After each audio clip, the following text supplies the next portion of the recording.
Today, I am asked to speak on the glorious journey of 75 years of Constitution of India. According to me, in the last 10 years, this government has done everything in its power and some not in its power to brick by brick destroy the edifice of our Constitution.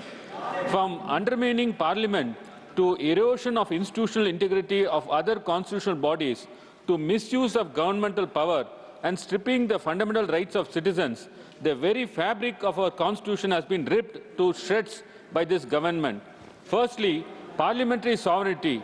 Has this government respected this august House? In 17th Lok Sabha, more than 221 bills were passed, but one-third of these bills were passed with less than an hour of discussion or with no debate. No discussion on worst genocides have been committed in Manipur. Standing committees have been reduced to paper committees.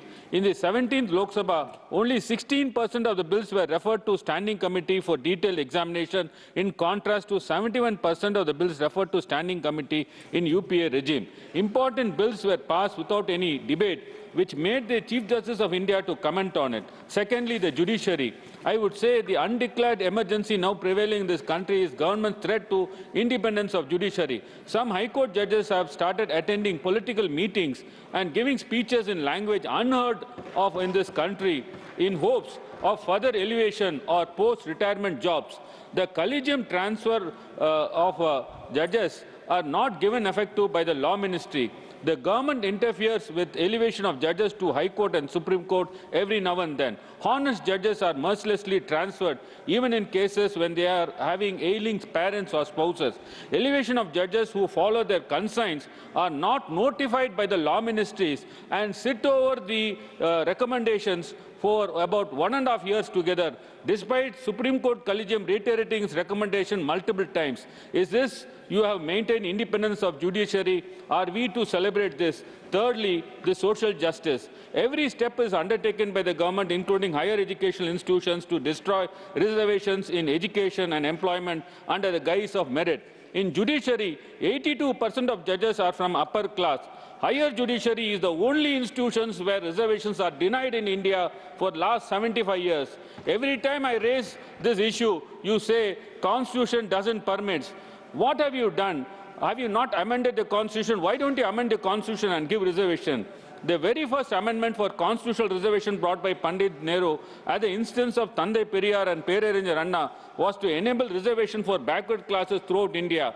What have you done in the last 10 years? You have amended to give reservations to forward castes under EWS.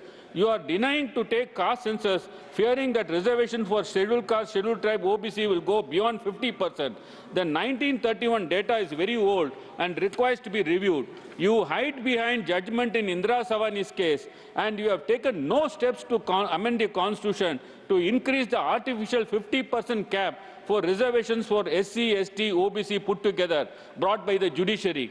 Are we to celebrate this? Fourth, about the language. The constitutional guarantee of linguistic diversity is wiped out with Hindi imposition, but you have consistently passed bills in the name of Hindi, in Hindi instead of English, in violation of Article 348. This is the respect you have for the Constitution. Are we to celebrate this? Next, governors. They are the death knell of state autonomy and cooperative federalism, who are acting as a political opponents and publicly contradict policy of the state governments, delay and even withhold the bills with regard to the bills passed by the state legislature. Are we to celebrate this? Lastly, the economic subjugation of southern states by unfair allocation of GST and funds. The southern states, which are the engines of India's growth, are punished for nothing. Are we to celebrate this? Sir, I conclude by saying this government has given us no cause to celebrate by the injustice they have done to our Constitution. We will celebrate this in 2029 when DMK alliance forms government at the center.